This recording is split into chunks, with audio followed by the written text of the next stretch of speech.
Lorsque nous allons à la rencontre de Dieu, nous y allons avec notre histoire, ce qui fait que nous sommes nous aujourd'hui.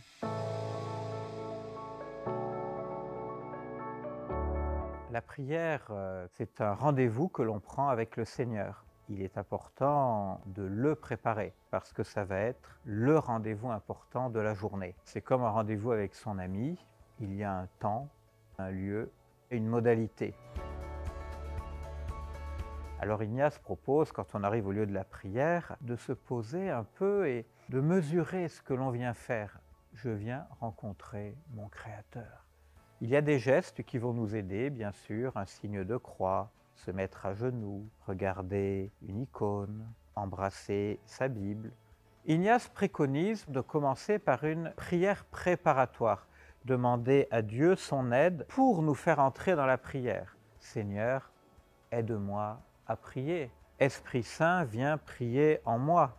Seigneur, donne-moi la persévérance et l'attention. Une des particularités de saint Ignace, c'est de nous aider à mobiliser l'imagination, faire ce que l'on appelle une composition de lieux. Eh bien, si c'est l'aveugle de Jéricho, je vais prendre le temps de planter le décor. Jéricho, ses murailles, ses palmiers, Bartimée, voir la foule. Bref, je suis comme au théâtre à l'intérieur. Ça va m'aider doublement. D'abord, pendant que je vois Jéricho et Bartimée, je ne rêvasse pas autre chose. Et du coup, au lieu d'être l'ennemi de ma prière, mon imagination devient l'allié de ma prière. C'est une façon de mobiliser tous les sens intérieurs. Je vais plonger dans l'Évangile, comme dans une parole vivante, et cette parole va vivre en moi. On ne chasse pas l'image, on la convoque, au contraire, dans la prière.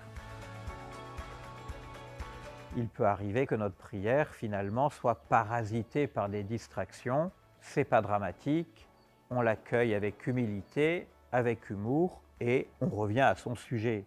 Plus subtil, je repense à une rencontre de quelqu'un qui m'a confié une difficulté qu'elle est en train de vivre. Dans ce cas-là, l'irruption de cette personne dans mes souvenirs n'est pas forcément une distraction, mais peut-être la matière de la prière où Dieu me convoque. Le Seigneur est en train de me faire des liens entre sa parole et ce qui se passe dans ma vie, ce qui se passe dans mon cœur. Sa parole éclaire ma situation. Il n'y a pas de quoi s'affoler. Lorsque nous allons à la rencontre de Dieu, nous n'y allons pas sur un petit nuage comme des anges désincarnés. Nous y allons avec notre histoire, avec ce qui nous préoccupe, avec nos joies et nos blessures, nos questions du moment, les personnes qui font partie de notre vie, et il est donc normal qu'elles fassent partie de notre rencontre avec Dieu. Tout est matière à prière, la louange, l'admiration, l'action de grâce, mais aussi l'angoisse, l'inquiétude, le désarroi, la colère, le sentiment d'injustice, même le désir de vengeance devient prière dans les psaumes. C'est peut-être simplement venir habiter par notre humanité, notre expérience unique, ce qui fait que nous sommes nous aujourd'hui.